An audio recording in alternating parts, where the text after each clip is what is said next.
ನಿಮ್ಮ ಡಾಕ್ಟರ್ ನೇರ ಪ್ರಸಾರ ಕಾರ್ಯಕ್ರಮಕ್ಕೆ ಸ್ವಾಗತ. ನಾನು ಶಕುಂತಲಾ ಭೂಷಣ್. ಒತ್ತಡದ ಜೀವನ, ಬದಲಾಗ್ತಾ ಇರೋ ಜೀವನ ಶೈಲಿ, ಜನರಿಗೆ ನೂರಾರು ಆರೋಗ್ಯ ಸಮಸ್ಯೆ. ಯಾವ ಸಮಸ್ಯೆಗೆ ಯಾವ ಚಿಕಿತ್ಸೆ ಎನ್ನುವುದೇ ದೊಡ್ಡ ಚಿಂತೆ. ಇಂತಹ ಸಮಸ್ಯೆ ಇರೋರಿಗೆ ಒಂದೇ ವೇದಿಕೆಯಲ್ಲಿ ಸಿಗುತ್ತೆ ಉತ್ತರ.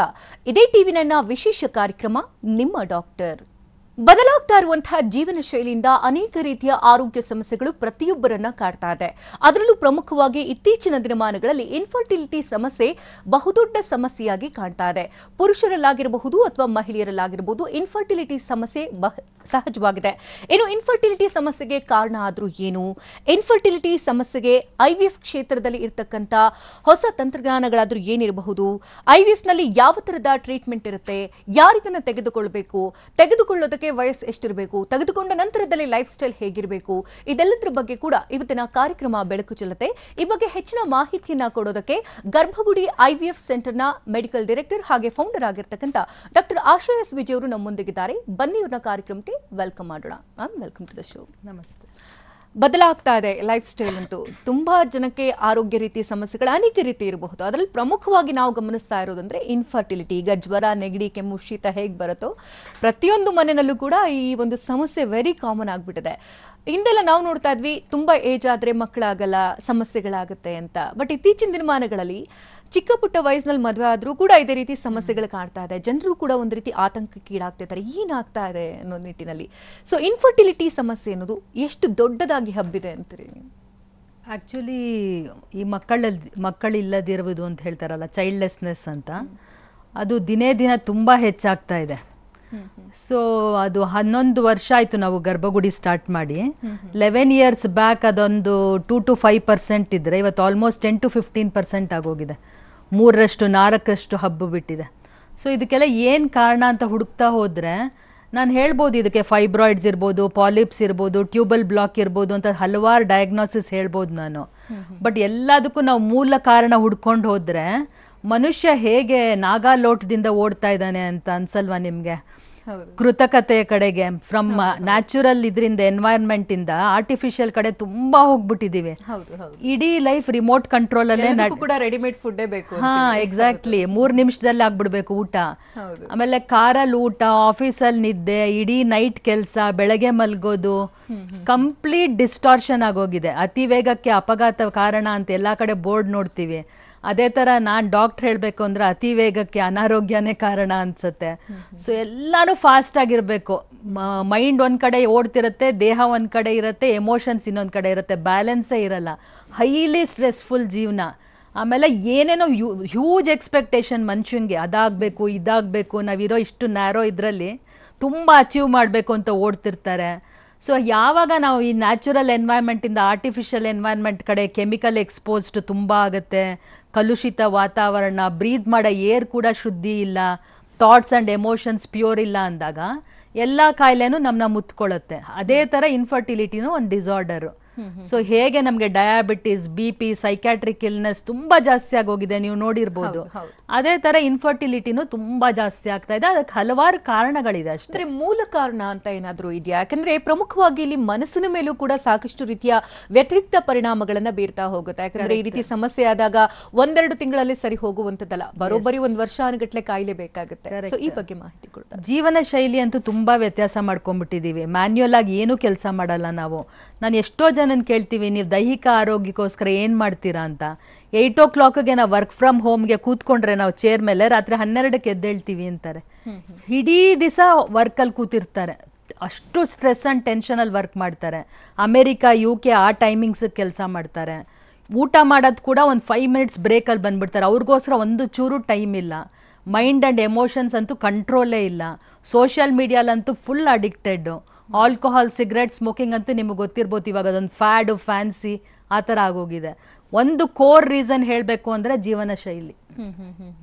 ಇತ್ತೀಚಿನ ದಿನಮಾನಗಳಲ್ಲಿ ನಾವು ಹೆಚ್ಚಾಗಿ ಗಮನಿಸ್ತಾ ಇರೋದಂದ್ರೆ ಒಂದು ರೀತಿ ಟ್ರೀಟ್ಮೆಂಟ್ ತಗೊಳ್ಬೇಕು ಅಂತಂದ್ರೆ ನಾಯಿ ಕುಡೆಗಳಂತೆ ಸಾಕಷ್ಟು ರೀತಿಯ ಹಾಸ್ಪಿಟಲ್ಗಳು ಹುಡ್ಕೊಂಡ್ಬಿಟ್ಟಿದೆ. ಸೊ ಎಲ್ಲಿಗೆ ಹೋಗಬೇಕು, ಏನು ಮಾಡಬೇಕು ಅನ್ನೋದೇ ಗೊತ್ತಾಗಲ್ಲ. ತುಂಬ ಕಡೆ ಅಡ್ವರ್ಟೈಸ್ಮೆಂಟ್ ತೋರಿಸ್ತಾರೆ, ಅಲ್ಲಿ ಹೋಗ್ತಾರೆ, ಏನೋ ಮೋಸ ಆಗುತ್ತೆ, ತುಂಬ ಕಡೆ ಅಲ್ದು ಸುಸ್ತಾಗಿರ್ತಾರೆ.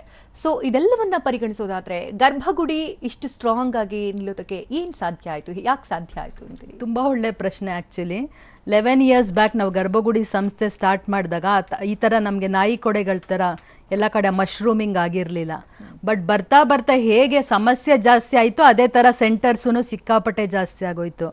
ಕಾಗೆ ಮತ್ತು ಕೋಗಿಲೆ ಎರಡೂ ಒಂದೇ ಬಣ್ಣ ಇದೆ ಕರೆಕ್ಟು, ಬಟ್ ವಸಂತ ಬಂದಾಗ ಅದು ಹಾಡತ್ತಲ್ಲ ಕೋಗಿಲೆ, ಆವಾಗಲೇ ನಮ್ಗೆ ಆ ಡಿಫ್ರೆನ್ಸ್ ಗೊತ್ತಾಗೋದು. ಸೊ ಅದೇ ಥರ ಗರ್ಭಗುಡಿಗೆ ತುಂಬ ಯೂನಿಕ್ನೆಸ್ ಇದೆ. ಸೊ ಆ ಎಂಬ್ರಿಯಾಲಜಿ ಅಂದ ಡಾಕ್ಟರ್ಸ್ ಟೀಮ್ ಇದೆಯಲ್ಲ ಅದು ಕೋರ್ ಟೀಮು. ಅವ್ರು ಸರಿ ಕೆಲಸ ಮಾಡಲಿಲ್ಲ ಅಂತಂದರೆ ನಮಗೆ ಸಕ್ಸಸ್ ರೇಟ್ಸ್ ಬರಲ್ಲ. ಸೊ ಬೆಸ್ಟ್ ಟೀಮ್ ಇರೋದ್ರಿಂದ ನಮ್ಮದು ಹೈ ಸಕ್ಸಸ್ ರೇಟ್ಸ್ ಇದೆ ಗರ್ಭಗುಡಿಲಿ. ಅದು ಯೂನಿಕ್ನೆಸ್ ನಮ್ಮದು. ಆಮೇಲೆ ನಾವು ಮಾಡೋ ಎಥಿಕಲ್ ಆ್ಯಂಡ್ ಮಾರಲ್ ಪ್ರಾಕ್ಟೀಸಸ್ ಇದೆಯಲ್ಲ, ಯಾವುದು ತಪ್ಪು ಮಾಡಲ್ಲ. ನಮ್ದು ಇದೇ ಸ್ಟ್ಯಾಂಡರ್ಡ್ ಆಪ್ರೇಟಿಂಗ್ ಪ್ರೊಸೀಜರ್ಸು, ಕರೆಕ್ಟಾಗಿ ನಾವೆಲ್ಲ ಸಿಸ್ಟಮ್ ಹಾಕೊಂಡ್ಬಿಟ್ಟಿದ್ದೀವಿ ರೂಲ್ಸು. ಅದನ್ನ ಒಂಚೂರು ಆ ಕಡೆ ಈ ಕಡೆ ಹೋಗ್ದಂಗೆ ನಾವೆಲ್ಲ ಕಡೆನೂ ಮಾನಿಟರ್ ಮಾಡ್ತೀವಿ, ಸಿಸ್ಟಮ್ಸ್ ಹಾಕೊಂಡಿದ್ದೀವಿ.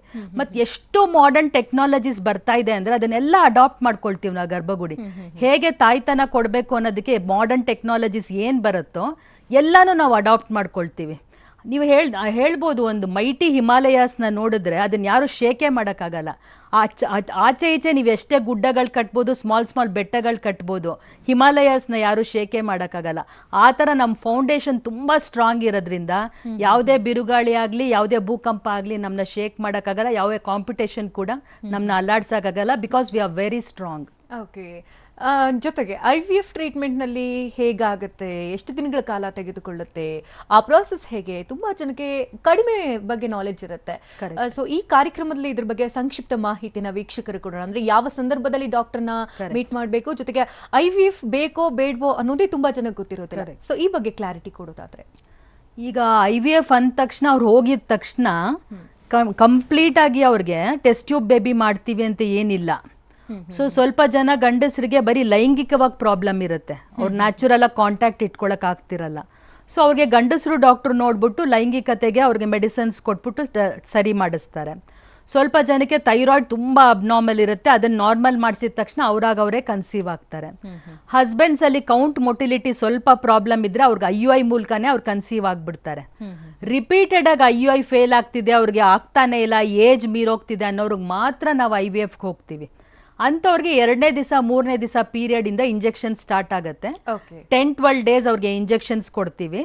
ಎಗ್ಸ್ ಎಲ್ಲ ಚೆನ್ನಾಗಿ ಬೆಳೆಯೋದಕ್ಕೆ ಶುರು ಆದಮೇಲೆ ಆ ಎಗ್ಸ್ನೆಲ್ಲ ಆಚೆ ಕಡೆ ಹಾರ್ವೆಸ್ಟ್ ಮಾಡ್ತೀವಿ, ತೊಗೊಳ್ತೀವಿ, ರಿಟ್ರೀವ್ ಮಾಡ್ತೀವಿ.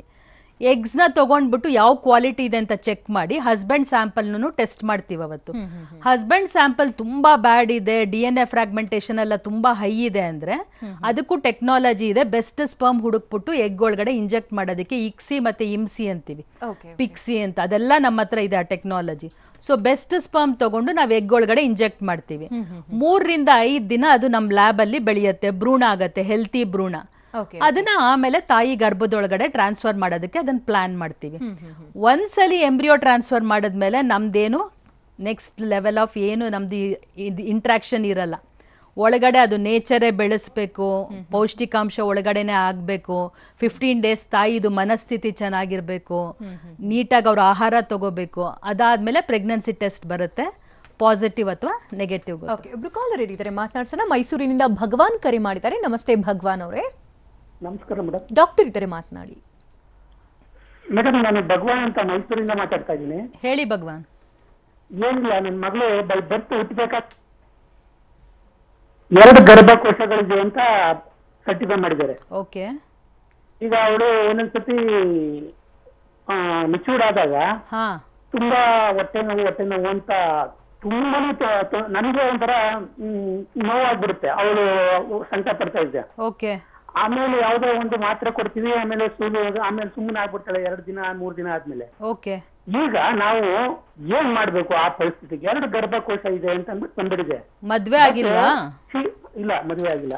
ಏಜ್ 23. ಈಗ ಒಂದ್ ಹೇಳ್ತೀನಿ. ಈಗ ಅವಳಿಗೆ ಒಂದೇ ಕಿಡ್ನಿ ಇರೋದು, ಒಂದೇ ಕಿಡ್ನಿಲಿ ಅವಳು ಇರೋದು. ಈಗ ಮುಂದೆ ಅವಳ ಬದುಕು ಯಾವ ರೀತಿ ಅಂತ? ಅಲ್ಲ, ಒಂದೇ ಕಿಡ್ನಿಲಿ 90 ವರ್ಷ ಬದುಕ್ತವ್ರು ಇದಾರೆ, ಹೆಲ್ತಿಯಾಗಿ ಬದುಕ್ದವ್ರು ಇದಾರೆ. ನೀವೇನ್ ಅದ್ರ ಬಗ್ಗೆ ತುಂಬಾ ಚಿಂತೆ ಮಾಡ್ಕೋಬೇಡಿ. ಆಯ್ತು ಡಾಕ್ಟರ್, ಈ ಧೈರ್ಯ ಕೊಟ್ಟಿದ್ದಾರೆ ಎಲ್ಲಾರು. ಆಮೇಲೆ 2 ಗರ್ಭಶೀಲ ಅಂತಿದ್ದೀರಲ್ಲ, ಹೌದು, ಅದೇನು ಪ್ರಾಬ್ಲಮ್ ಆಗಲ್ಲ. ತುಂಬಾ ಚೆನ್ನಾಗಿ ಮಗು ಆಗತ್ತೆ, 9 ತಿಂಗಳಿರತ್ತೆ, ಆಮೇಲೆ ಡೆಲಿವರಿ ಆಗತ್ತೆ, ಏನು ಪ್ರಾಬ್ಲಮ್ ಆಗಲ್ಲ. ಸೊ ನೀವು ಆ ರಿಪೋರ್ಟ್ಸ್ನ ಒಂದ್ಸಲಿ ನಮಗೆ ಮೇಲ್ ಮಾಡಿ ಅಥವಾ ನಮ್ಮ ಟೆಲಿಕಾಲಿಂಗ್ ಟೀಮಿಗೆ ಕಳಿಸಿ, ನಾನು ಅದನ್ನ ನೋಡ್ಬಿಟ್ಟು ನಿಮಗೆ ವಾಪಸ್ ಕಾಲ್ ಮಾಡ್ತೀನಿ ಭಗವಾನ್. ಹಾ ಆಯ್ತು ಮೇಡಮ್. ನನಗೆ ಈಗ ಈ ದೂರವಾಣಿ ಸಂಖ್ಯೆ ಈಗ ಮಾತಾಡಿದ್ನಲ್ಲ ಅದೇ ಸಂಖ್ಯೆನಾ ಮೇಡಮ್ ನಿಮ್ದು? ಅದೇ ಸಂಖ್ಯೆಗೆ ಒಂದ್ಸಲಿ ಕಾಲ್ ಮಾಡಿ. ಟಿವಿ ಸ್ಕ್ರೀನ್ ಮೇಲೆ ನಂಬರ್ ಡಿಸ್ಪ್ಲೇ ಆಗ್ತಾ ಇದೆ ಭಗವಾನ್ ಅವರೇ, ಆ ನಂಬರ್ಗೆ ಕರೆ ಮಾಡಿ ನೀವು ಹೆಚ್ಚಿನ ಡೀಟೇಲ್ಸ್ ಅನ್ನ ಪಡ್ಕೊಳ್ಬಹುದು. ನಜೀಮಾ ಕರೆ ಮಾಡಿದ್ದಾರೆ ಬೆಂಗಳೂರಿನಿಂದ. ನಮಸ್ತೆ ನಜೀಮಾ ಅವರೇ. ಓಕೆ, ಕರೆ ಕಟ್ಟಾಗಿದೆ. ಸೊ ಈಗ ನಾವು ಗಮನಿಸಿದಂತೆ ಅಂದರೆ ಈಗ ಒಂದು ಭೂಮಿ ಫಲವತ್ತತೆಯಿಂದ ಕೂಡಿರಬೇಕು ಅಂದರೆ ಒಳ್ಳೆ ರೀತಿಯ ಫಸಲನ್ನು ಕೊಡುತ್ತೆ. ಸೊ ಅಲ್ಲೇ ಏನಾದರೂ ಸಮಸ್ಯೆಗಳಿದೆ ಅಂತ ಅಂದರೆ ನಾವು ಎಷ್ಟೇ ಬೆಳೆ ಹಾಕಿದ್ರು, ಏನು ಹಾಕಿದ್ರು, ಗೊಬ್ಬರ ಹಾಕಿದ್ರು, ನೀರು ಹಾಕಿದ್ರು ಎಲ್ಲವೂ ಕೂಡ ವೇಸ್ಟ್ ಆಗಿಬಿಡುತ್ತೆ. ಸೊ ಈ ನಿಟ್ಟಿನಲ್ಲಿ ಮೊದಲಿಗೆ ಪೇಷಂಟ್ ಬಂದ ನಂತರದಲ್ಲಿ ಆರೋಗ್ಯ ತಪಾಸಣೆ ಅನ್ನೋದು ತುಂಬಾ ಇಂಪಾರ್ಟೆಂಟ್ ಆಗುತ್ತೆ. ಏನು ಸಮಸ್ಯೆ ಇದೆ ಅನ್ನೋದು ತಿಳ್ಕೊಳ್ಳೋದು ಕೂಡ ತುಂಬಾ ಇಂಪಾರ್ಟೆಂಟ್ ಆಗುತ್ತೆ. ಸೊ ಆ ನಿಟ್ಟಿನಲ್ಲಿ ನೀವು ಯಾವ ರೀತಿ ಕಾರ್ಯವನ್ನು ವಹಿಸ್ತೀರಿ, ಯಾವ ರೀತಿ ಚುರುಕುತನ ತೋರಿಸ್ತೀರಿ, ಅದು ಕೂಡ ಇಂಪಾರ್ಟೆಂಟ್. ಆಕ್ಚುಲಿ ಇವಾಗ ಎಲ್ಲರಿಗೂ ತುಂಬಾ ಅರ್ಜೆಂಟ್. 1 ಇಯರ್ ಆಗಿರಲ್ಲ, ಆಲ್ರೆಡಿ ಬಂದ್ಬಿಟ್ಟು ಮಗು ಆಗಬೇಕು, 3 minutes ಮ್ಯಾಗಿ ಅಂತಾರಲ್ಲ ಆ ಥರ ಫಾಸ್ಟಾಗಿ ಆಗಬೇಕು, ಅಷ್ಟು ಒಂಥರ ಇದಿರ್ತಾರೆ, ಆಂಕ್ಷಿಯಸ್ ಇರ್ತಾರೆ. ಲಾಸ್ಟ್ ವೀಕ್ ಒಂದು ಕಪಲ್ ನೋಡಿದೆ, 1 year ಮ್ಯಾರಿಡ್ ಲೈಫು, ಲೇಡಿ ಇನ್ನು 25, ಬಟ್ ನಮಗೆ IVF ಮೂಲಕ ಮಗು ಮಾಡಿ, ಯಾವುದು ಬೇರೆ ತಪಾಸಣೆ ಮಾಡಬೇಡಿ ಆ ಥರ ಹೇಳ್ತಾರೆ. ಬಟ್ ನೀವು ಹೇಳ್ದಂಗೆ ತಪಾಸಣೆ ಮಾಡೋದು ತುಂಬಾ ಇಂಪಾರ್ಟೆಂಟು, ಇಲ್ಲಾಂದ್ರೆ ರಿಸಲ್ಟ್ಸ್ ಚೆನ್ನಾಗಿ ಬರಲ್ಲ. ಒಂದು ಕಪಲ್ಲು 3 ಸತಿ IVF ಮಾಡಿಸ್ಕೊಂಡಿದ್ದಾರೆ, ಆಚೆ ಫೇಲ್ ಆಗಿದೆ. ಇಲ್ಲಿ ಬಂದು ನೋಡಿದಾಗ 5.5 ಇದೆ TSH. So very simple test, 150 ರೂಪಾಯಿದು, ಬಟ್ ಅದು ಮಾಡಿಲ್ಲ. ಸೊ ಅದು ರಿಪೀಟೆಡ್ ಆಗಿ 2 ಲಕ್ಷ 3 ಲಕ್ಷ ಖರ್ಚಾಗ್ತಿದೆ. ಸೊ ಆ ಥರ ನಾವು ಮಾಡಬಾರ್ದು. ಕರೆಕ್ಟಾಗಿ ಎವ್ಯಾಲ್ಯೂಯೇಟ್ ಮಾಡಿ ಇಬ್ರು ನೋಡಿ ಆಮೇಲೆ ನಾವು ಕರೆಕ್ಟ್ ಟ್ರೀಟ್ಮೆಂಟ್ ಕೊಟ್ಟರೆ ಅದು ಫಲಕಾರಿಯಾಗಿ ಸಕ್ಸಸ್ ರೇಟ್ ಆಗುತ್ತೆ. So as soon as the couple walks in ನಾವಿಬ್ರಿಗೂ ಟೆಸ್ಟ್ಗಳು ಮಾಡಿಸ್ತೀವಿ, ಇವ್ರಿಗೊಂದು ಸ್ಕ್ಯಾನ್ ಮಾಡಿಸ್ತೀವಿ. ಅವ್ರು ಹೇಳ್ದಂಗೆ 2 ಗರ್ಭಕೋಶ ಇದೆ ಅಂತ ಹೇಳಿದ್ರು. ಸ್ವಲ್ಪ ಜನಕ್ಕೆ ಗರ್ಭಕೋಶ ಮಧ್ಯೆ ಅಡ್ಡಗೋಡೆ ಇರುತ್ತೆ. ಸೊ ಆ ಗೋಡೆ ಇರೋವಾಗ ಅದು ಅಬಾರ್ಷನ್ ಆಗ್ತಾನೆ ಇರುತ್ತೆ, ಮಗು ಕಚ್ಕೊಳ್ಳಲ್ಲ ಭ್ರೂಣ.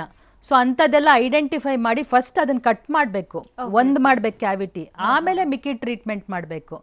ಸುಮಾರು ಜನಕ್ಕೆ ಶುಗರ್ಸ್ ಹೈ ಇರುತ್ತೆ, ಹಸ್ಬೆಂಡ್ಸ್ ಅಲ್ಲಿ ಎಸ್ಪೆಷಲಿ ನಾವ್ ಇವಾಗ ನೋಡ್ತಿರೋದು, ಅವ್ರು ಕಂಟ್ರೋಲ್ ಮಾಡೋದಕ್ಕೆ ರೆಡಿ ಇರಲ್ಲ. ಶುಗರ್ ಹೈ ಇರುವಾಗ ನಿಮ್ದು ಸ್ಪರ್ಮ್ ಕ್ವಾಲಿಟಿ ಕಂಪ್ಲೀಟ್ ಆಗಿ ಹಾಳಾಗಿರುತ್ತೆ, ಭ್ರೂಣ ಕ್ವಾಲಿಟಿ ಹಾಳಾಗತ್ತೆ, ಅದು ಕಚ್ಕೊಳ್ಳಲ್ಲ. ಸೊ ಈ ಕರೆಕ್ಟಾಗಿ ಹಾರ್ಮೋನ್ ಅನಾಲಿಸಿಸ್ ಮಾಡೋದು, ತಪಾಸಣೆ ಮಾಡೋದು, ಫೈಬ್ರಾಯ್ಡ್ಸ್ ಇದ್ರೆ ತೆಗಿಯೋದು, ಹಸ್ಬೆಂಡ್ಗೆ ಏನಾರ ಅಡಿಕ್ಷನ್ಸ್ ಇದ್ರೆ, ಒಬ್ರನ್ನ ನೋಡ್ತಿದ್ದೆ ನಾನು, ಅವ್ರ ಪುರೋಹಿತರು ಡೈಲಿ ಆ ಹೋಮದ ಕುಂಡದ ಹತ್ರ ಕೂತ್ಕೋತಾರೆ. ಎಷ್ಟು ಹೀಟ್ ಇರುತ್ತೆ ಅಂದ್ರೆ ಅವ್ರ ಸ್ಪರ್ಮ್ಸ್ ಎಲ್ಲ ಸತ್ತೋಗಿತ್ತು. ಸೊ ಅವ್ರಿಗೆ ಹೇಳಿದ್ವಿ 3 months ನೀವು ಆ ಹೋಮದ ಕುಂಡದ ಹತ್ರ ಕೂತ್ಕೋಬಾರ್ದು, 90 days ಬಿಟ್ಟು ಬನ್ನಿ ಅಂತ. ಇವಾಗ ಕಂಪ್ಲೀಟ್ ಆಗಿ ರಿಕವರ್ ಆಗಿದೆ. ಸೊ ಹೀಟೆಡ್ ಎನ್ವೈರನ್ಮೆಂಟ್ ಅಲ್ಲೂ ಇರಬಾರ್ದು. ಓಕೆ ಓಕೆ, ಮತ್ತೊಬ್ರು ಕಾಲರ್ ಇದ್ದಾರೆ, ಮಾತನಾಡ್ಸೋಣ. ಬೆಂಗಳೂರಿನಿಂದ ಪ್ರಿಯಾಂಕಾ ಕರೆ ಮಾಡಿದ್ದಾರೆ. ನಮಸ್ತೆ ಪ್ರಿಯಾಂಕಾ ಅವರೇ. ಹಾ ನಮಸ್ತೆ ಮೇಡಮ್. ಡಾಕ್ಟರ್ ಇದ್ರೆ ಮಾತನಾಡಿ. ಹಲೋ ಹೇಳಿ ಪ್ರಿಯಾಂಕಾ. ಹಲೋ ಪ್ರಿಯಾಂಕಾ ಮಾತಾಡಿ. ಹಾ hello. Priyanka, TV volume complete ಆಗಿ ಮ್ಯೂಟ್ ಮಾಡಿ, ಇಲ್ಲಾಂದ್ರೆ ಕರೆ ಕಟ್ ಆಗುತ್ತೆ. ನಿಮ್ಮ ಪ್ರಶ್ನೆ ಏನಿದೆ ನೇರವಾಗಿ ಮಾತನಾಡಿ. ಹಲೋ. ಹಾ ನಮಸ್ತೆ, ಹೇಳಿ ಪ್ರಿಯಾಂಕಾ. Audio problem. ಓಕೆ, ಸಂಪರ್ಕ ಸಾಧ್ಯ ಆಗ್ತಾ ಇಲ್ಲ. ಜೊತೆಗೆ ಈಗ ದಂಪತಿಗಳು ತಿಳ್ಕೊಳ್ಬೇಕಾದಂತಹ ವಿಚಾರಗಳೇನು, ಈಗ ಇನ್ ಕೇಸ್ ಏನಾದ್ರೂ ಪುರುಷರೇನಾದ್ರೂ ಸಮಸ್ಯೆ ಇದೆ, ಮಗು ಆಗೋದಕ್ಕೆ ಸಾಧ್ಯವೇ ಇಲ್ಲ ಅಂತಂದ್ರೆ, ಸೊ ಅವ್ರಿಗೆ ಮಾರ್ಗ ಏನಿದೆ, ಮಹಿಳೆಯರಲ್ಲಿ ಏನಾದ್ರೂ ಸಮಸ್ಯೆಗಳಿದ್ರೆ ಅವರಿಗೆ ಮಾರ್ಗ ಏನಿದೆ? ಪುರುಷರಲ್ಲಿ ಅವ್ರು ಫಸ್ಟ್ ಸೆಮೆನ್ ಅನಾಲಿಸಿಸ್ ಮಾಡಿಸ್ಲೇಬೇಕು. ಕಂಪ್ಲೀಟ್ ವೈಫ್ಗೆ 1 year ಟ್ರೀಟ್ಮೆಂಟ್ ಕೊಟ್ಟಾದ್ಮೇಲೆ ಅವ್ರದ್ದು ಸೆಮೆನ್ ಅನಾಲಿಸಿಸ್ ಮಾಡಿಸ್ತಾರೆ. ಅವಾಗ ಅವ್ರಿಗೆ ಗೊತ್ತಾಗತ್ತೆ ಕೌಂಟ್ ಮೊಟಿಲಿಟಿ ಎಲ್ಲ ತುಂಬಾ ಕಮ್ಮಿ ಇದೆ ಅಂತ. 1 year ಟ್ರೀಟ್ಮೆಂಟ್ ವೇಸ್ಟ್ ಆಯ್ತಲ್ಲ ಹೆಂಗಸಿಗೆ, ಪಾಪ ಎನರ್ಜಿ, ಟೈಮು, ಮನಿ ಎಲ್ಲ ಹೊಟ್ಟೋಯ್ತು. ಸೊ ಅದ್ರ ಬದಲು ಫಸ್ಟೇ ಒಂದು ಸೆಮೆನ್ ಅನಾಲಿಸಿಸ್ ಮಾಡಿಸ್ಬಿಟ್ರೆ ನಾವು ಯಾವ ಡೈರೆಕ್ಷನ್ ಅಲ್ಲಿ ಹೋಗ್ಬೇಕು ಅಂತ ಕರೆಕ್ಟಾಗಿ ಗೊತ್ತಾಗುತ್ತೆ. ತುಂಬಾ ಕೌಂಟ್ ಮೊಟಿಲಿಟಿ ಸ್ವಲ್ಪ ಕಮ್ಮಿ ಆಗಿದೆ, ಜಾಸ್ತಿ ಪ್ರಾಬ್ಲಮ್ಸ್ ಇಲ್ಲ ಅನ್ನೋರಿಗೆ ಈಸಿಯಾಗಿ IUI ಕನ್ಸೀವ್ ಆಗ್ಬಿಡ್ತಾರೆ. ಅವ್ರಿಗೆ ಅಕಸ್ಮಾತ್ ಲೈಂಗಿಕ ಪ್ರಾಬ್ಲಮ್ಸ್ ಇತ್ತು ಅಂದ್ರೆ ಅದನ್ನ ಮಾತ್ರೆಗಳಲ್ಲಿ ಸರಿ ಮಾಡ್ಬೋದು. ತುಂಬಾ ಜಾಸ್ತಿ ಕೌಂಟ್ ಮೊಟಿಲಿಟಿ ಕಮ್ಮಿ ಇದೆ, ಹಸ್ಬೆಂಡ್ಸ್ ಅಲ್ಲಿ ತುಂಬಾ ಪ್ರಾಬ್ಲಮ್ಸ್ ಇದೆ ಅನ್ನೋರು IVFಗೆ ಹೋಗ್ಬೇಕು. ಅಂತವ್ರಿಗೆ ನಾವು computerised assisted semen analysis CASA ಅಂತ ಮಾಡಿಸ್ಬಿಟ್ಟು ಅವ್ರಿಗೆ ನೆಕ್ಸ್ಟ್ ಲೈನ್ ಆಫ್ ಟ್ರೀಟ್ಮೆಂಟ್ ಏನು, ಆ ಎಗ್ಗು ಆಚೆ ತಗೊಳ್ಳೋವಾಗ ಅವ್ರಿಗೆ ಬೇರೆ ಏನಾರ ಪ್ರೊಸೀಜರ್ ಮಾಡಬೇಕಾ, ಅವ್ರದ್ದು ಬೀಜದ ಸುತ್ತಲೂ ಒಂದು ಎಪಿಡೈಡಮಸ್ ಅಂತ ಒಂದು ಸ್ಟ್ರಕ್ಚರ್ ಇರುತ್ತೆ, ಅದರಿಂದಾನೇ ಸ್ಪರ್ಮ್ ಡೈರೆಕ್ಟ್ ಆಗಿ ತಗೊಂಡು ನಾವು ಎಗ್ ಒಳಗಡೆ ಇಂಜೆಕ್ಟ್ ಮಾಡ್ಬೋದು. ನೀವು ಹಲವಾರು ಸರಿ ನೋಡಿರ್ಬೋದು ಅಜೂಸ್ಪರ್ಮಿಯಾ ಅಂತಾರೆ, ಸ್ಪರ್ಮೇ ಇಲ್ಲ ಅಂತ, ಬಟ್ ಒಳಗಡೆ ಪ್ರೊಡಕ್ಷನ್ ಆಗ್ತಿರುತ್ತೆ ಅವ್ರಿಗೆ. ಸೊ ಅಲ್ಲಿಂದ ಪಿಕ್ ಮಾಡಿ ಅವ್ರದೇ ಸ್ಪರ್ಮ್ ಅಲ್ಲಿ ಮಗು ಮಾಡ್ಬೋದು. ಟೆಸ್ಟಿಕಲ್ಸ್ ಇಂದ ನೇರವಾಗಿ ನೀವು ಪಿಕ್ ಮಾಡ್ತೀರಿ. ಎಕ್ಸಾಕ್ಟ್ಲಿ, ಪೀಸಾ ಅಂತೀವಿ. ಸೊ ಅಂತರದಿಂದ ತುಂಬಾ ಜನಕ್ಕೆ ಮಗು ಆಗಿದೆ. ಓಕೆ ಓಕೆ, ಮತ್ತೊಬ್ರು ಕಾಲರ್ ಇದ್ದಾರೆ, ಮಂಜು ಕರೆ ಮಾಡಿದ್ದಾರೆ ಮೈಸೂರಿನಿಂದ. ನಮಸ್ತೆ ಮಂಜು ಅವರೇ. ನಮಸ್ಕಾರ ಮೇಡಮ್. ಡಾಕ್ಟರ್ ಇದ್ದಾರೆ, ಮಾತನಾಡಿ. ನಮಸ್ತೆ ಮೇಡಮ್. ನಮಸ್ತೆ ಮಂಜು ಅವರೇ, ಹೇಳಿ. ಮೇಡಮ್ 5 years ಆಯ್ತು ಮ್ಯಾರೇಜ್ ಆಗಿ. ಹಾ. ನಾವು ಎಲ್ಲಾ ಕಡೆನೂ ನೋಡಿ ತೋರ್ಸಿ ಎಲ್ಲ ಇದ್ ಮಾಡಿದೀವಿ. ಓಕೆ. ಎಲ್ಲ ನಾರ್ಮಲ್ ಆಗುತ್ತಾಗಂದೆ ಅಂತ ಎಲ್ಲ ಹೇಳ್ತಿದಾರೆ. ಇದು 5 years ಇಂದ ಏನು ಇಲ್ಲ. ನಿಮ್ಮಿಬ್ರಿಗೂ ಏಜ್ ಎಷ್ಟು ಮಂಜು ಅವ್ರೆ? ನಮ್ಗೆ ಅವ್ರಿಗೆ 36, ನಮ್ಗೆ 33. 36 ವರ್ಷ ಆಯ್ತು ಅಂದ್ರೆ ಸ್ವಲ್ಪ ಎಚ್ಚರ ವಹಿಸ್ಬೇಕು ನೀವು. ಹೇಳಿ.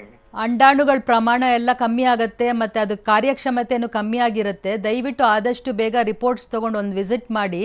ಫ್ರೀ ನಿಮಗೆ ಕನ್ಸಲ್ಟೇಷನ್ ಎಲ್ಲ ಆಫರ್ಸ್ ಇದೆ. ಬಂದು ಒಂದ್ಸಲಿ ನಮ್ಮ ಡಾಕ್ಟರ್ಸ್ನ ಮೀಟ್ ಮಾಡಿ, ನನ್ನೂ ಮೀಟ್ ಮಾಡಿ. ಇವರೇ ಎಲ್ಲಿ ಮೇಡಮ್ ಅಡ್ರೆಸ್ ಮೇಡಮ್? ಅಲ್ಲಿ ಬರ್ತಾ ಇದೆ ನೋಡಿ ಟಿವಿ ಸ್ಕ್ರೀನ್ ಮೇಲೆ. ಓಕೆ, ಧನ್ಯವಾದ ಮಂಜು ಅವರೇ ಕರೆ ಮಾಡೋದಕ್ಕಾಗಿ. ಉಮಾ ಕರೆ ಮಾಡಿದ್ದಾರೆ. ನಮಸ್ತೆ ಉಮಾ ಅವರೇ. ಉಮಾ ಅವರೇ, ಧ್ವನಿ ಕೇಳ್ತಾ ಇದೆಯಾ? ಕೇಳ್ತಿದೆ ಮೇಡಮ್. ಮಾತನಾಡಿ, ಡಾಕ್ಟರ್ ಇದ್ದಾರೆ. ಹೇಳಿ ಉಮಾ ಅವರೇ.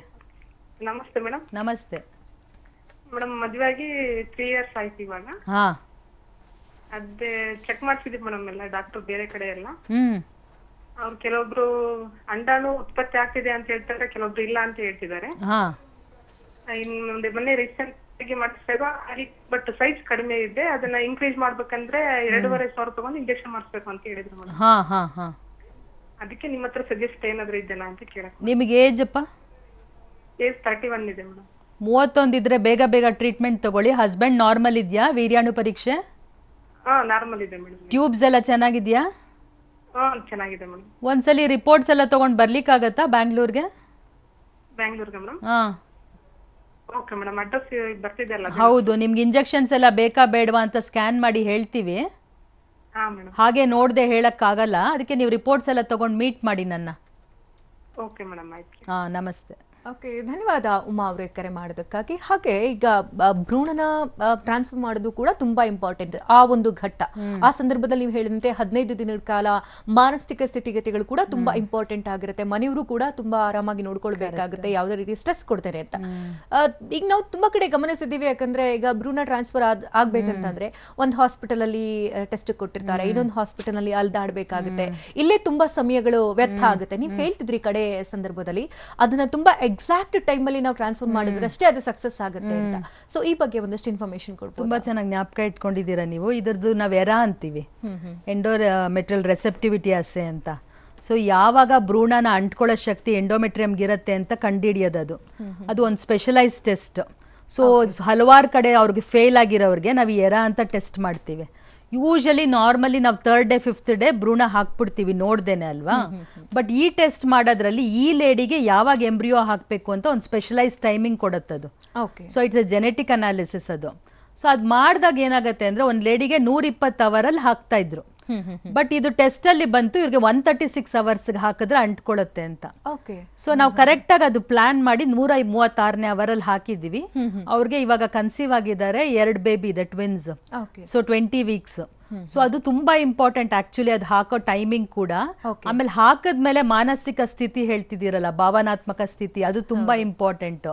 ಒಂದು ಲೇಡಿ ಫೇಲ್ ಆದ್ಮೇಲೆ ಲಾಸ್ಟ್ ಟೈಮ್ ಬಂದಿದ್ರು, ಇಡೀ 15 days ಅವ್ರ ಹಸ್ಬೆಂಡ್ ಅಬ್ಯೂಸ್ ಮಾಡ್ತಾ ಇದ್ರಂತೆ. ಒಡೆಯೋದು, ವರ್ಬಲ್ ಅಸಾಲ್ಟ್, ನಿಂಗೆ ಮಗು ಇಲ್ಲ ಆ ಥರ. So she was so Fed up ಅಂದ್ರೆ ಪೀರಿಯಡ್ ಆಗ್ಬಿಟ್ರೆ ಸಾಕು ಹೋಗ್ಬಿಡ್ಬೋದು ಆ ತರ ಒಂದು ಮನಸ್ಥಿತಿ ಬಂದ್ಬಿಟ್ಟಿತ್ತು ಅವಳಿಗೆ. ಕರೆಕ್ಟ್ ಆಗಿ ನೆಗೆಟಿವ್ ಬಂತು, ಅವ್ರಿಗೆಲ್ಲ ವೇಸ್ಟ್ ಆಯ್ತು. ಸೊ ಆ ಟೈಮಲ್ಲಿ ಮಾರಲ್ ಸಪೋರ್ಟ್ ಕೊಡೋದು, ಹೆಂಡತಿಗೆ ಒಳ್ಳೆ ಕೇರ್ ತಗೊಳ್ಳೋದು, ಆಹಾರ ಕೊಡೋದು, ಮತ್ತೆ ಒಳ್ಳೆ ವರ್ಡ್ಸ್ ಹೇಳೋದು, ಒಳ್ಳೆ ಮ್ಯೂಸಿಕ್ ಕೇಳೋದು ಎಲ್ಲ ತುಂಬಾ ಇಂಪಾರ್ಟೆಂಟ್. ಅಂದ್ರೆ ದೇಹ ಅದಕ್ಕೆ ಒಗ್ಕೊಳ್ಬೇಕು, ಜೊತೆಗೆ ಸ್ಪಂದಿಸಬೇಕು, ಅದನ್ನ ಅಕ್ಸೆಪ್ಟ್ ಮಾಡ್ಕೊಳ್ಬೇಕು ಹೊರಗಡೆಯಿಂದ ಅದನ್ನ ನಾವು ಹಾಕೋದ್ರಿಂದ. ಓಕೆ, ಹಾಗೆ ಜೊತೆಗೆ ಇನ್ನೊಂದು ವಿಚಾರ ಅಂತಂದ್ರೆ ಈಗ ತುಂಬಾ ಜನಕ್ಕೆ ರಿಪೀಟೆಡ್ಲಿ ಅಬಾರ್ಷನ್ಸ್ ಆಗ್ತಾ ಇರುತ್ತೆ. IVF ಮಾಡಿಸಿರ್ತಾರೆ, 5-6 ಕಡೆ ಸುತ್ತಿರ್ತಾರೆ, ತುಂಬಾ ಸರಿ ಫೇಲಿಯರ್ಸ್ ಆಗಿರುತ್ತೆ. ಸೊ ಅಂಥವ್ರಿಗೆ ಮಾನಸಿಕ ಸ್ಥಿತಿಗತಿಗಳಂತೂ ತುಂಬಾನೇ ಏರುಪೇರಾಗಿರುತ್ತೆ. ಸೊ ನೆಕ್ಸ್ಟ್ ಇಲ್ಲೆಲ್ಲೋ ಒಂದು ಕಡೆ ತೋರಿಸ್ತಾ ಇದ್ದಾರೆ, ಅಥವಾ ನಮ್ಮ ಕಾರ್ಯಕ್ರಮವನ್ನೇ ನೋಡ್ತಾ ಇರಬಹುದು, ಇಲ್ಲಿ ಹೋದ್ರೆ ಸಕ್ಸಸ್ ಆಗ್ಬಿಡತ್ತಾ ಅನ್ನೋ ಒಂದು ನೆಗೆಟಿವ್ ಮೈಂಡ್ ಕೂಡ ಇರುತ್ತೆ. ಸೊ ಅಂಥವ್ರಿಗೆ ಏನ್ ಹೇಳ್ತೀರಿ? ಸೊ ಅಂಥವ್ರು ನಿಮ್ಮ ಹತ್ರ ಬಂದ್ರೆ ಯಾವ ರೀತಿ ಟ್ರೀಟ್ಮೆಂಟ್ ಅನ್ನ ಕೊಡ್ತೀರಿ? ಜೊತೆಗೆ ಮಾನಸಿಕವಾಗೂ ಕೂಡ ಬಲ ತುಂಬಬೇಕಾಗತ್ತೆ. ಈ ನಿಟ್ಟಿನಲ್ಲಿ ಯಾವ ರೀತಿ ಕಾರ್ಯನಿರ್ವಹಿಸ್ತೀರಿ? ಆಕ್ಚುಲಿ ಇದು ರಿಪೀಟೆಡ್ ಅಬಾರ್ಷನ್ಸ್ ಆಗ್ತಿರೋರಿಗೆ ಕರೆಕ್ಟ್ ಆಗಿ ಕುಲಂಕುಷವಾಗಿ ಅವ್ರನ್ನ ಎವ್ಯಾಲ್ಯೂಯೇಟ್ ಮಾಡ್ಬೇಕು, ಏನಕ್ಕೆ ಆಗ್ತಿದೆ ಅಂತ. ಅವ್ರಿಗೆ ಅಕಸ್ಮಾತ್ 6 ವಾರದಿಂದ 8 ವಾರದಲ್ಲಿ ರಿಪೀಟೆಡ್ ಆಗಿ ಬ್ಲೀಡಿಂಗ್ ಆಗ್ಬಿಡ್ತಿದ್ರೆ ಅವ್ರ ವಂಶವಾಹಿನಿಗಳು ಟೆಸ್ಟ್ ಆಗ್ಬೇಕು. ಸೊ ಯೂಶಲಿ ಜೆನೆಟಿಕ್ ಅನಾಲಿಸಿಸ್ ಮಾಡೋದೇ ಇಲ್ಲ ತುಂಬಾ ಕಡೆ. ನಮ್ಮಲ್ಲಿ ಜೆನೆಟಿಕ್ ಕೌನ್ಸಿಲರೇ ಬರ್ತಾರೆ. ಸೊ ಅವ್ರು ಕೂತ್ಕೊಂಡು ಕೌನ್ಸಿಲ್ ಮಾಡಿ ಇಬ್ರದ್ದು ವಂಶವಾಹಿನಿಗಳು ಟೆಸ್ಟ್ ಮಾಡ್ತೀವಿ. ಒಂದು ಕಪಲ್ದು 6 ಅಬಾರ್ಷನ್ಸ್ ಆಗಿದೆ, ನಾವು ಆದ್ಮೇಲೆ ಅವ್ರಿಗೆ ಕ್ಯಾರಿಯೋಟೈಪಿಂಗ್ ಮಾಡಿದ್ವಿ. ಹಸ್ಬೆಂಡ್ ಅಲ್ಲಿ ಕಂಪ್ಲೀಟ್ ಪ್ರಾಬ್ಲಮ್ ಇದೆ ಅವ್ರದ್ದು ವಂಶವಾಹಿನಿಲಿ. ಸೊ ಅವಾಗ ನಾವು ಎಂಬ್ರಿಯೋ ಬಯಾಪ್ಸಿ ಮಾಡಿ ಸರಿಯಾಗಿರೋ ಎಂಬ್ರಿಯೋನ್ ಒಳಗಡೆ ಹಾಕ್ತೀವಿ. ಆ ಹಸ್ಬೆಂಡ್ ಪ್ರಾಬ್ಲಮ್ ಭ್ರೂಣಕ್ಕೆ ಬರಬಾರ್ದಲ್ಲ. ಸೊ ಅದಕ್ಕೆ ರಿಪೀಟೆಡ್ ಅಬಾರ್ಷನ್ ಅವ್ರಿಗೆ ಬೇರೆ ತರಾನೇ ಒಂದು ಮೆಥಡ್ ಇದೆ, ಇವ್ಯಾಲ್ಯೂಯೇಷನ್ ಇದೆ. ಅದು ನೋಡ್ಕೊಂಡು ಟ್ರೀಟ್ಮೆಂಟ್ ಕೊಟ್ರೆ ಅದು 9 ತಿಂಗಳವರೆಗೂ ಹೋಗೋದು ಗ್ಯಾರಂಟಿ. ಗರ್ಭಗುಡಿಲಿ ಇದೆಲ್ಲ ಫೆಸಿಲಿಟೀಸ್ ಇದೆ. ಓಕೆ, ಮತ್ತೊಬ್ರು ಕಾಲರ್ ಇದ್ದಾರೆ. ತುಮಕೂರಿನಿಂದ ಪಲ್ಲವಿ ಕರೆ ಮಾಡಿದ್ದಾರೆ. ನಮಸ್ತೆ ಪಲ್ಲವಿ ಅವರೇ. ಹಲೋ, ನಮಸ್ತೆ ಮೇಡಮ್. ಡಾಕ್ಟರ್ ಇದ್ರೆ ಮಾತನಾಡಿ. ಹೇಳಿ ಪಲ್ಲವಿ. ಹಲೋ ಮೇಡಮ್, ನನ್ಗೆ ಒಂದು ಹೆಣ್ಮಗು ಇದೆ ಮ್ಯಾಮ್, 7 ವರ್ಷ. ಹಲೋ, ಹೌದೌದು ಕೇಳಿಸ್ತಾ ಇದೆ, ಹೇಳಿ. ಮೇಡಮ್, ಮತ್ತೆ ನಾವು ಎಲ್ಲ ಟ್ರೈ ಮಾಡಿದ್ವಿ ಮೇಡಮ್ 7 ವರ್ಷದಿಂದ. ಮತ್ತೆ ಇನ್ನೊಂದ್ ಮಗು ಟ್ರೈ ಮಾಡ್ತಾ ಇದೀವಿ. ಅದು ಎಲ್ಲಾ ಕಡೆ ಚೆಕ್ ಮಾಡ್ಸಿದ್ವಿ, ಆದ್ರೆ ಏನೂ ಇಲ್ಲ, ನಾರ್ಮಲ್ ಆಗಿದೆ ಅಂತ ಹೇಳ್ತಾ ಇದ್ದಾರೆ. ಮತ್ತೆ ಅದೇ ನೆಕ್ಸ್ಟ್ IUI ಗೆ ಟ್ರೈ ಮಾಡೋಣ ಅಂತ ಅನ್ಕೊಂತಾ ಇದೀವಿ ಮೇಡಮ್. ಯಾಕೆ ಅಂದ್ರೆ ಎಗ್ ಫರ್ಟಿಲಿಟಿ ಮತ್ತೆ ಅದೇನೋ ಟ್ಯೂಬ್ ಟೆಸ್ಟ್ ಎಲ್ಲ ಮಾಡಿದ್ದಾರೆ ಮೇಡಮ್. ತುಂಬಾನೇ ದುಡ್ಡು ಖರ್ಚಾಗಿದೆ. ಮಗು ಬೇರೆ 7 ವರ್ಷ, ಇನ್ನ ಟೈಮ್ ಇಲ್ಲ. ನನಗೆ ಈಗ 31 ವರ್ಷ ಮೇಡಮ್. ಹಸ್ಬೆಂಡ್ ಟೆಸ್ಟ್ ನಾರ್ಮಲ್ ಇದೆಯಾ? ಹಾ ಮೇಡಮ್. ಮತ್ತೆ ಎಲ್ಲಾ ರಿಪೋರ್ಟ್ಸ್ ಒಂದ್ಸಲಿ ತಗೊಂಡ್ ಬನ್ನಿ. ತುಮಕೂರು ತುಂಬಾ ಹತ್ರ ಆಯ್ತಲ್ಲ, ನೋಡ್ಬಿಟ್ಟು ಸಲಹೆ ಕೊಡ್ಬೋದು. Okay madam. ಓಕೆ, ಧನ್ಯವಾದ ಪಲ್ಲವಿ ಕರೆ ಮಾಡೋದಕ್ಕಾಗಿ. ಇನ್ನು ಈಗ IUI ಮತ್ತೆ IVF, ಈಗ ತುಂಬಾ ಜನಕ್ಕೆ ಇದರಲ್ಲೂ ಕೂಡ ಕನ್ಫ್ಯೂಷನ್ಸ್ ಇರುತ್ತೆ. ಜೊತೆಗೆ ಈಗಷ್ಟೇ ಒಬ್ರು ಕಾಲರ್ ಹೇಳ್ತಾ ಇದ್ರು ಸೆಕೆಂಡ್ ಇನ್ಫರ್ಟಿಲಿಟಿ ಸಮಸ್ಯೆ ಅಂತ. ಸೊ ಇದು ವೆರಿ ಕಾಮನ್ ಆಗಿದೆ ಇತ್ತೀಚಿನ ದಿನಗಳಲ್ಲಿ. ಫಸ್ಟ್ ಬೇಬಿ ಈಸಿಯಾಗಿ ಕನ್ಸೀವ್ ಆಗಿರ್ತಾರೆ, ಆಮೇಲೆ ರಿಪೀಟೆಡ್ ಆಗಿ ಅಬಾರ್ಷನ್ ಆಗ್ತಿರುತ್ತೆ, ನಿಲ್ತಾ ಇರಲ್ಲ. ಅಥವಾ ಅವ್ರು ಪ್ಲಾನ್ ಮಾಡಿರೋದೇ ಲೇಟ್ ಆಗಿ ಮಾಡಿರ್ತಾರೆ, 8-10 ಇಯರ್ಸ್ ಬಿಟ್ಬಿಟ್ಟಿರ್ತಾರೆ. 20ನೇ ವರ್ಷಕ್ಕೆ ಕನ್ಸೀವ್ ಆಗಿದ್ರು ಅಂದ್ರೆ ಇವಾಗ 30ನೇ ವರ್ಷಕ್ಕೆ ಟ್ರೈ ಮಾಡ್ತಿರ್ತಾರೆ. Husband age already 36 ದಾಟ್ಬಿಟ್ಟಿರುತ್ತೆ. ಅಷ್ಟ್ರಲ್ಲಿ ತುಂಬಾ ವೆಯ್ಟ್ ಆಗ್ಬಿಟ್ಟಿರ್ತಾರೆ, ಸ್ಥೂಲ ದೇಹ ಬಂದ್ಬಿಟ್ಟಿರುತ್ತೆ. ಒಬೆಸಿಟಿನೂ ಕಾರಣ. ಸೊ ಆಮೇಲೆ ಅವ್ರಿಗೆ ಶುಗರು, BP, ಥೈರಾಯ್ಡ್ ಎಲ್ಲ ಬಂದಿದ್ರೆ ಅಂತೂ ಇನ್ಫರ್ಟಿಲಿಟಿ ಇಶ್ಯೂಸ್ ಬಂದೇ ಬರುತ್ತೆ. ಕಾಪರ್ ಟಿ ಹಾಕಿಸ್ಕೊಂಡು 5 ವರ್ಷ ಬಿಟ್ಬಿಟ್ಟಿರ್ತಾರೆ ಹೆಂಗಸರು, ಕರೆಕ್ಟಾಗಿ ನೋಡ್ಕೊಂಡಿರಲ್ಲ. ಒಳಗಡೆ ಎಲ್ಲ ಪೆಲ್ವಿಕ್ ಇನ್ಫೆಕ್ಷನ್ ಆಗಿ ಟ್ಯೂಬಲ್ ಬ್ಲಾಕ್ ಆಗಿರುತ್ತೆ. ಸೊ ಅಂಥವ್ರಿಗೂ ಸೆಕೆಂಡರಿ ಇನ್ಫರ್ಟಿಲಿಟಿ ಆಗುತ್ತೆ. ಆಮೇಲೆ ಎಷ್ಟೋ ಜನ ಏನ್ ಮಾಡ್ತಾರೆ ಅಂದ್ರೆ ಒಂದು ಮಗು ಆಗಿದ ತಕ್ಷಣ ಹೋಗ್ಬಿಟ್ಟು ಟ್ಯೂಬೆಕ್ಟಮಿ, ಲ್ಯಾಪ್ರೋಸ್ಕೋಪಿ ಮಾಡಿಸ್ಕೊಂಡು ಟ್ಯೂಬ್ ಕಟ್ ಮಾಡಿಸ್ಕೊಂಡ್ಬಿಟ್ಟಿರ್ತಾರೆ, ಇನ್ ನಮಗ್ ಬೇಡ ಅಂತ. 5 ವರ್ಷ ಆದ್ಮೇಲೆ ಅವ್ರ ಮನಸ್ಥಿತಿ ಚೇಂಜ್ ಆಗ್ಬಿಡತ್ತೆ, ಇನ್ನೊಂದ್ ಬೇಕು ಅಂತ. ಸೊ ಅಂತವ್ರಿಗೆ IVF ವರದಾನ. ಕ್ಯಾಂಪಸ್ ಕೂಡ ಇದೆ ಅಂದ್ರಿ? ಕ್ಯಾಂಪ್ಸ್ ನಾವು ಕ್ಯಾಂಪ್ಸ್ ಅಲ್ಲಿ ತುಂಬಾ ಜನಕ್ಕೆ ಹೆಲ್ಪ್ ಮಾಡ್ತೀವಿ. ಇವತ್ತು ಆಕ್ಚುಲಿ ಗೋರಿಬಿದ್ನೂರಲ್ಲಿ ನಡೀತಾ ಇದೆ. 29th ಬಾಗೇಪಳ್ಳಿಲಿ ಇದೆ, 30ನೇ ತಾರೀಕು ಹೊಸಪೇಟೆಲಿದೆ. ಅಲ್ಲಿಂದ ತುಂಬಾನೇ ಉಪಯೋಗ ಪಡ್ಕೋಬಹುದು ನಮ್ಮ ವೀಕ್ಷಕರು. ಓಕೆ ಡಾಕ್ಟರ್, ಕಾರ್ಯಕ್ರಮಕ್ಕೆ ಆಗಮಿಸಿ ಹಲವು ಮಾಹಿತಿ ಕೊಟ್ಟಿದ್ದಕ್ಕಾಗಿ ಧನ್ಯವಾದ ನಮಗೆ. Thank you so much. ವೀಕ್ಷಕರೇ, ಡಾಕ್ಟರ್ ಆಶಾ ಎಸ್ ವಿಜಯ್ ಅವ್ರನ್ನ ಭೇಟಿ ಮಾಡಬೇಕಂದ್ರೆ ಅಡ್ರೆಸ್ ಪ್ಲೇಟ್ ಈ ರೀತಿದೆ, ನೋಟ್ ಮಾಡ್ಕೊಳ್ಳಿ. Garbhagudi IVF centre, Hanumanthanagar, Jayanagar, Kalyananagar, Electronic City ಮತ್ತು ಮಾರತಹಳ್ಳಿ. ದೂರವಾಣಿ ಸಂಖ್ಯೆ ಈ ರೀತಿ ಇದೆ, 8880000909, ಮತ್ತೊಂದು ಸಂಖ್ಯೆ 9741671113, ಮತ್ತೊಂದು ಸಂಖ್ಯೆ 9148499992. ಹಾಗೆ ವೆಬ್ಸೈಟ್ ಅಡ್ರೆಸ್ ಈ ರೀತಿ ಇದೆ, www.garbhagudi.com.